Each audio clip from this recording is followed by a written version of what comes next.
Пред неколку дена, ден на пожарникарите беше обележан и сега покаже катастрофални бројки. Предвидени се 384 пожарникари, во државава има само 180. Кој е објаснувањето? Објаснувањето ќе го барате од противпожарната единица. Сега вие зборувате за Скопската бригада, една од најдобрите, најопремените, но и дел од помалите општински територијални противпожарни единици, кубурот со луѓе, имаме неколку кои што се комплетно пополнети и би реколи релативно добро снабдени со она неопходна опрема. Добро. Што е проблемот? Ги знаете проблемите, конечно работите во Центар за управување со кризи на цела територија на Македонија. Знаете точно кои се проблемите. Ги знаеме проблемите, имаме информации, но знаете дека противпожарната дејност е децентрализирана и е во рамките на локалната самоуправа. Конкретно, состојбата во Скопската противпожарна бригада е недопустлива, но мене ми е полесно од оваа, би рекол, покомотна ситуација, директор на ЦУК, да зборувам за состојбата таму. Лично го знам командантот, кој што е извореден професионалец, кој што цело време се обидува да вработи одреден број на пожарникари, но не успева во тоа. И овде веќе имаме префрлање на топката, тој кон градоначалничката, таа кон владата и така натака, но треба итно да се најде решение, бидејќи имаме многу бујна вегетација, овие врнежи направија вегетацијата значително да порасне, набрзо врнежите ќе престанат и ќе следи еден сушен период. Не чека пеколно лето во кое што Скопската противпожарна бригада ќе има полни раце со работа. Да, велите оди до градоначалникот и потоа до владата. Всушност, владата е последната инстанца. Градоначалничката се пожали дека немала доволно средства, односно не ја одобрувале вработување. Лично не ја познавам процедурата, нити има потреба да ја познавам процедурата. Јас ќе укажам на еден друг момент. И пожарникарите кои се примаат не поминуваат, би рекол, некоја строга селекција, поточно не поминуваат безмалку никаква селекција. Дел од новите пожарникари не треба да бидат на тоа работно место. Пожарникарите треба да бидат помлади, здрави, физички подготвени, храбри луѓе кои што се подготвени да скокнат во оган, истиот да го изгаснат и безбедно да излезат надвор. Затоа не треба да има никаква партизација при вработувањето на пожарникарите. Се разбира, ова треба да важи за целата државна управа, но сега зборуваме за противпожарната дејност. Особено пожарникарите треба да бидат млади, храбри во моментот на прием. Луѓе кои што понатака ќе минат обуката, ќе се стекнат со искуства и ќе можат успешно да се справуваат со огнените стихии. Без разлика дали се работи за урбана или рурална средина или пак за пожар на отворено, вклучително и шумски пожари. Добро. Сакате да кажете, се необучени, неквалификувани, влегуваат на работно место со партиски книжки? Најголемиот да, без исклучок. И тоа насекаде низ државата. Затоа приемот на пожарникари треба да биде многу појавен и потранспарентен. Впрочем, тоа ние се обидуваме да го направиме со ЦУК. Значи, зборувам од селекцијата, основниот прием, па понатаму обуката. Во Скопската бригада факт е дека има изворедни пожарникари, но има и пожарникари кои што се возрастни, кои што не можат да одат на терен. Ова состојба се појавува и во други територијални противпожарни единици, доколку некој пожарникар се здобие со одредена повреда за време на вршењето на својата работа или надвор од работата, се намалува неговата работоспособност за гаснење на пожари. Имаме кај некои луѓе се појават болести, срцеви болести, шеќерна болест, диабет и други болести кои што ја намалуваат нивата работоспособност или едноставно е ризично истите да бидат пуштени на терен. Ние имавме ситуација минатото лето, кога пожарникар за време на гасење на пожар во околината на Штип, во едни од штипските села, шумски пожар, исчезна во акција. И потоа Моравме да употребиме повеќе средства за истиот да го најдеме. Излезе дека здравствено не бил во најдобра состојба и најверојатно и заспал гаснејќи го пожарот. Зашто беше преземена соодветна против него постапка, но таквите состојби предизвикуваат силна вознемиреност кај пожарникарите. Наместо тие да работат на гаснење на сериозен шумски пожар, тие се разбира пред се ќе го бараат нивниот колега. Затоа здравието на пожарникарите треба да биде на прво место, за тие да го зачуваат нивното здравје. За почеток треба да имат лична заштитна опрема, нешто што еден добар дел од пожарникарите го немаат, а имаме ситуации кога и оние кои што го имат не ја користат таа опрема. Пред се овде мислам на заштитни маски кои што ги штитат од гасовите кои што се создаваат за време на пожарите, кои што во урбаните средини, особено при некои пожари каде што горат различни химикали, гасовите може да бидат исклучително опасни. Имавме два вакви сериозни пожари во Тетово и оваа година и минатата година, кога гореше најпрво една хемиска фабрика, а потоа и магазин со хемиска роба, кој што предизвика и сериозно загадување на околината. Понатаму личната заштитна опрема подразбира една обична пожарникарска униформа, која што се пали на многу висока температура, односно за разлика од една обична униформа издржува висока температура и од старт го заштитува пожарникарот. Се разбира заштитни обувки, шлем и заштитна маска. Зборуваме за толку едноставни работи кои што кога би зборувале со некој представник на институција од сериозна држава, со чудење би прашал како може пожарникарите да немаат заштитна опрема. Но за време на гаснењето на пожарите, повторно ова прашање ќе го адресирате до локалните командири и до градоначалниците. Се работи за состојба која што се провлекува со децении и за која што сега кај мене се буди оптимизам дека владата, новата влада која што треба да биде формирана, ќе посвети сериозно внимание, бидејќи не треба да чекаме да ни загине некој пожарникар или не дај Боже неколку од нив, за да проработи свеста дека луѓето немаат за почеток лична заштитна опрема. Дори потоа доаѓаат останатите средства кои што се користат при гаснење на пожари, вклучително и возилата, односно цистерните, противпожарните цистерни, хеликоптерите и противпожарните авиони за крај.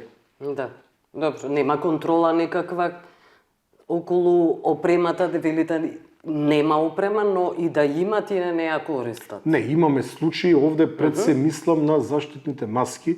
Лично сум бил сведок кога пожарникарите имале заштитни маски, но не ги користеле. Тие се навикнати на таа опасност, навикнати се на чадот. Во суштина чадот и огнот за нив се безмалку како природна средина, работна средина и не внимаваат некои од нив. Исклучително опасна, која што може да доведе до смртни последици. Но тие не се свесни за тоа? Не, тие зборувате во множина. Реков дека постојат случаи на кои што сум бил очевидец. Во множина и вие случаи. Некои случаи, значи може да се неколку. А ние имаме 1000 пожарникари, не можеме да генерализираме.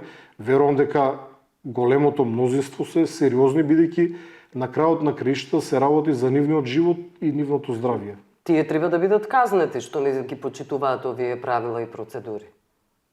Тоа останува на локалните старешини, но пак ќе кажам, ова е најмалиот проблем во сите проблеми кои што постојат во ова противпожарна дејност. Добро. Велите имате оптимизам за новата влада? Од каде го црпите тој оптимизам? Дека ќе ги реши овие проблеми? Учествував активно во кампањата, може да ги слушам говорите на од говорите ги црпите. Но и самиот имав непосредно со него повеќе разговори на оваа тема. И ветувања. Имам силен оптимизам дека следната влада, која што ќе биде формирана многу брзо, сериозно ќе се зафати со решавање на овие проблеми. Заради тоа и влеговте во коалицијата со ВМРО. Нашата основна причина беше договорот околу правата на бранителите, бидејќи имаме цврсти ветувања дека ќе бидат надминати неколку горливи проблеми. Тоа го чекавте, со кои што се соочуваат бранителите. Тоа го баравте од претходната влада и не го добивте. Токму така, еден дел благодарение на министерката за одбрана Славјанка Петорска реализиравме. Таа покажа позитивна волја, силна волја да надминеме некои проблеми, но најверојатно толку и беше силата, бидејќи за некои работи реално беше потребно време. Но генерално останаа нерешени неколку работи кои што се решават преку ноќ. Ние зборуваме постојано за 15-тина необештетени семејства на загинати бранители. Луѓето полека еден по еден умираат. Дали треба да чекаме да умрат родителите за така да биде надминат тој проблем? Но како и да е, тоа е првата причина поради која што влеговме во коалиција со ВМРО ДПМН, а втората причина е тоа што зборувавме и за реформите на кризниот менеджмент. Се разбира како директор на ЦУК, се разбира, барем вие медиумите досега имате претежно пофолни зборови за активностите на ЦУК, верувам дека ќе ни биде дадена можноста да имаме клучна улога во редефинирањето на системот, во толку посекуваните реформи или подобро би рекол комплетна трансформација на целиот систем за управување со кризи. Само еден пилот има за 3 авиони за гасење на пожари, двајцата отишле во пензија, претходно имало 3. Тоа е недопустливо и тоа е една од причините за одлевање на гласови. Дали е допустливо во ситуација кога не очекуваат вакви пеколни, би рекол, лета, бидејќи факт е дека глобалното затоплување го прави своето, како што реков пред малку, оваа јака вегетација ќе се исуши за 1 месец, за 2 месеци. Ќе биде бар од сува и ние да останеме без авиони заради една банална причина, а тоа е пензионирање на 2 пилоти, за кои што верувам дека надлежните знаеле дека ќе отидат во пензија неколку години однапред. Јас во ЦУК знам кој има уште 2-3 години до пензионирање, кој има уште 1 година, кој има неколку месеци. Но директорот се обидуваше да го надмине овој проблем, за жал неуспешно. За Беки Максути одговорите? За Беки Максути тој се обидуваше да Дирекцијата за кризни добра. Најверојатно се обидуваше да избоксува вработување на нови пилоти, но најпрво треба обука и тука се соочи со некои проблеми. Јас можам да кажам дека имам решение за тие проблеми од старт. Точно ги знам кои се причините и за слабиот интерес на пилотите, бидејќи да се вози таков авион, Ер-трактор, со кој што се гасат пожари, е многу комплицирано и би рекол доста ризично и луѓето треба да бидат стимулирани со малку повисока плата. За државата не е ништо ако одвои неколку илјади евра месечно повеќе за плати на овие храбри пилоти, во споредба со милионите кои што секој лето ни горат. Од друга страна, тој побар од владата, овие 2 пензионирани пилоти со некој вид на договор на дело и понатаму да останат да гасат пожари барем оваа сезона, со тоа што тие условувале со малку повисока плата, за што јас целосно ги оправдувам. Колка ви Па мислам дека по 1000 евра дека земаат, можеби нешто повеќе, бараат по 3 или евентуално нешто повеќе. По 3000 евра бареле. Да, тоа не е никаква плата за пилот на такво летало. Според мене е сосем во ред таа плата. Јас би дал уште повеќе, бидејќи десетина илјади евра дадени за плата на 3 пилоти се ништо во споредба со штетите, милионските штети, десетици милиони евра штети. Ако на тоа додадеме еколошката штета, изгорени растенија, изгорени животни, разурнување на средината на еколошката средина во која што обстојуват сите тие животни, која што треба време истата да биде повратена во нормална состојба.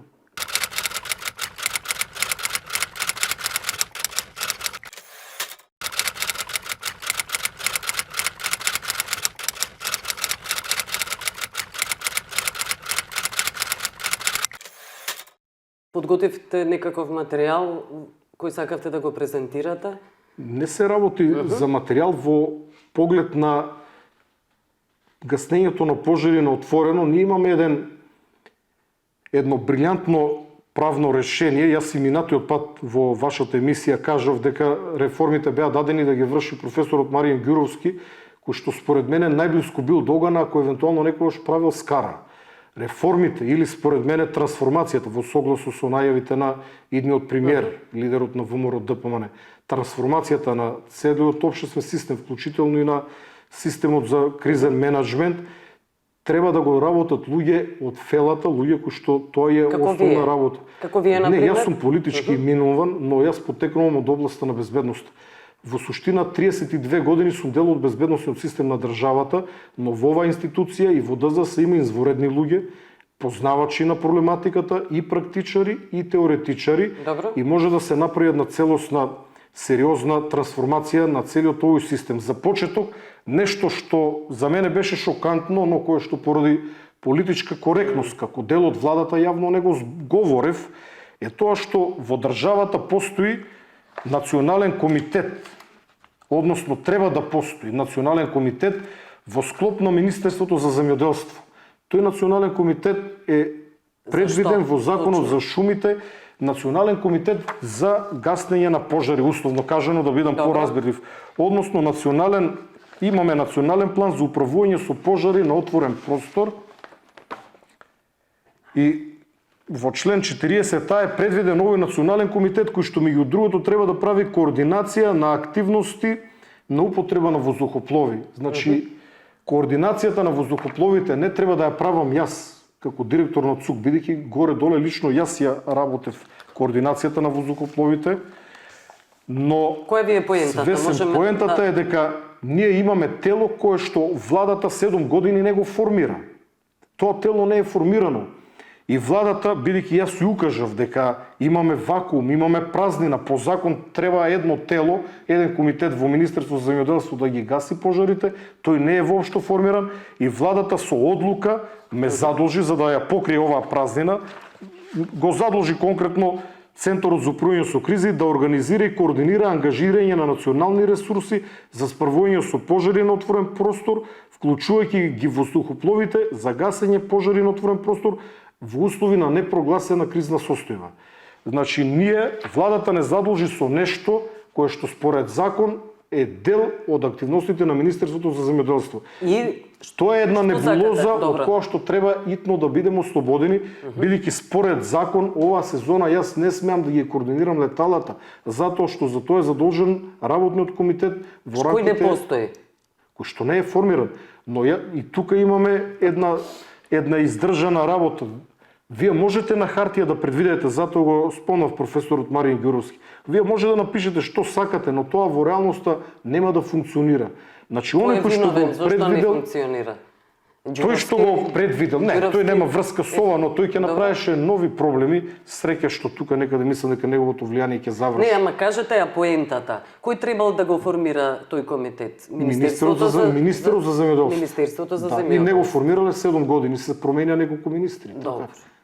И Значи, кој е целта ми е дека не треба да Кој е постои... објаснувањето? Зошто не е формиран? Ќе го побарате, министерот вас за ме земјоделство прашувам се уште е министер, не знам која е причината. Нема Не сте капацитет се да го распрашале, формира. а вас ве... Нема да зборувам во негово име. Чекате да завршам реченицата. Вас ве задолжиле да работите на тој проблем, така, тој што би го Токму така. покривал. Не сте прашале тој комитет зошто не функционира? Затоа што ова е мој став, субјективен. А не сте Може би не е прашале? точен. Зошто не сте видите, прашале? Туку ви затоа даваат што задолженија.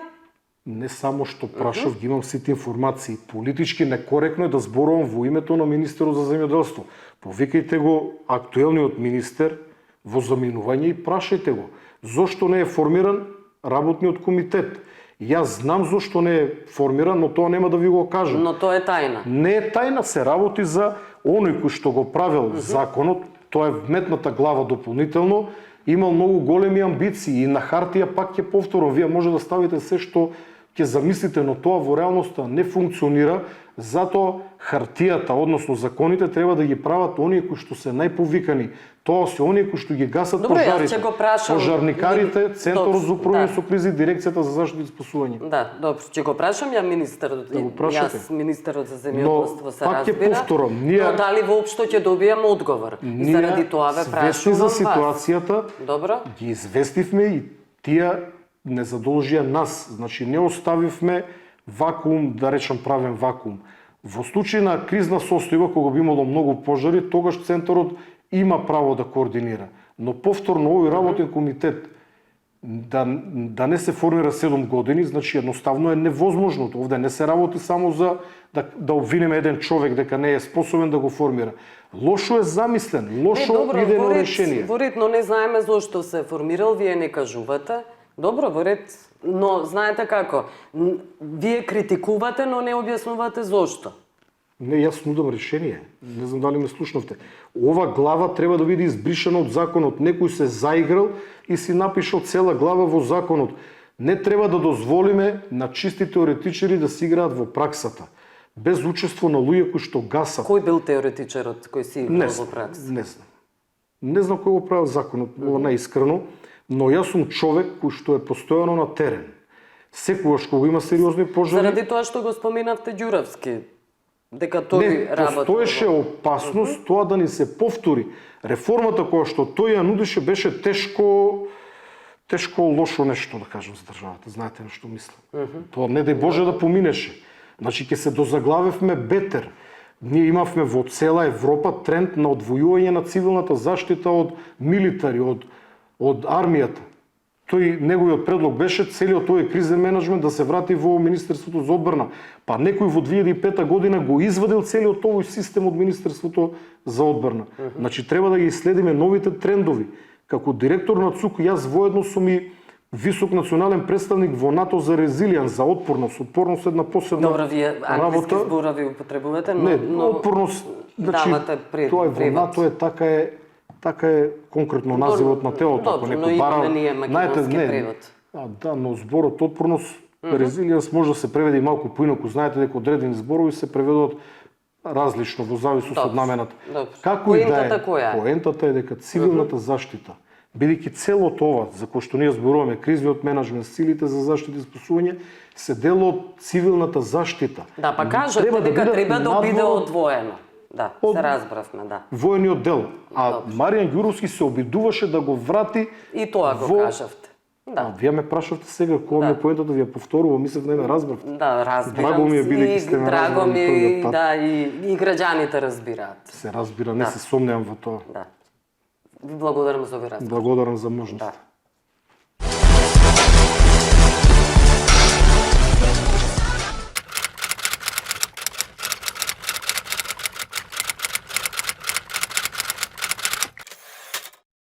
Шумските пожари се еден од главните ризици од катастрофи во Европа и се зголемуваат по интензитет и географска големина поради климатските промени.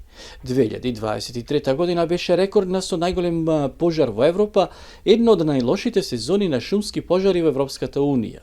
Луѓето ги загубија своите животи, средствата за живот се уништени и многу хектари земја се претворија во чата ширум светот.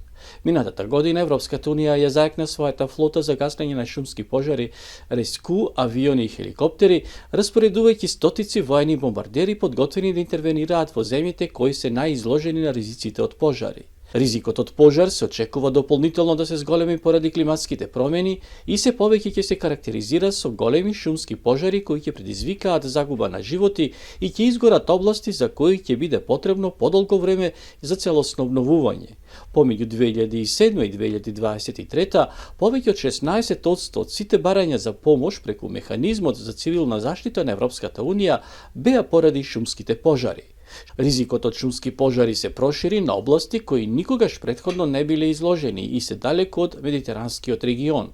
Тоа предизвика огромни општествени, еколошки, климатски и економски загуби низ цела Европа.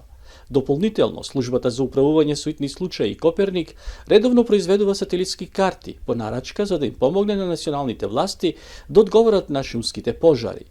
Во истата година Коперник беше активиран 25 пати за шумски пожари низ целиот свет. Механизмот за цивилна заштита на Европската Унија ја координира паневропската помош и гарантира дека сите земји членки на Унијата и земји учеснички во механизмот добиваат навремени информации во време на кризни и вонредни ситуации. По неговото активирање од која било земја во светот, механизмот гарантира брзо распоредување на ресурсите и персонал прилагодени за секоја итна ситуација. Унијата исто така го кофинансира и распоредувањето на резерва на дополнителни воздушни капацитети за гаснење пожари со цел да се отстрани можниот недостаток на ресурси во оваа област. So that's why we are undertaking significant preparations by Ние наголемо се подготвуваме за составување на летачката противпожарна флота за првото соочување кое ќе се случи ова лето. Тоа се повеќе од 500 пожарникари од 12 земји кои ќе бидат распоредени во Франција, Грција, Португалија и Шпанија. Ние располагаме и со флота на противпожарни авиони за престојните месеци, составена од 28 авиони, канадери и хеликоптери, распоредени во 10 земји членки. Сето ова ќе дозволи да се засилат силите и поголема колективна отпорност на природни катастрофи на среднорочен и долгорочен период. Се сеќавате, 600 милиони евра беа инвестирани од комисијата за купување на нови авиони канадери во идните месеци. Дополнително, 556 авиони бомбардери на вода ќе бидат достапни од 12 земји. Во Европската резерва за цивилна заштита се вклучени и 4 авиони бомбардери на вода, 13 тимови пожарникари и тим на експерти. Тие ќе бидат стратешки стационирани за да ги здружат силите со оние на локалните екипи и да реагираат брзо во случај на повик. Треба да се знае дека и земји кои не се членки на Европската унија можат да повикаат на помош. Механизмот за цивилна заштита на Европската унија е активиран 10 пати за борба против шумските пожари во Медитеранот, Чиле, Боливија и Канада. Истото ниво на реакција ќе се задржи и во текот на оваа 2024 година.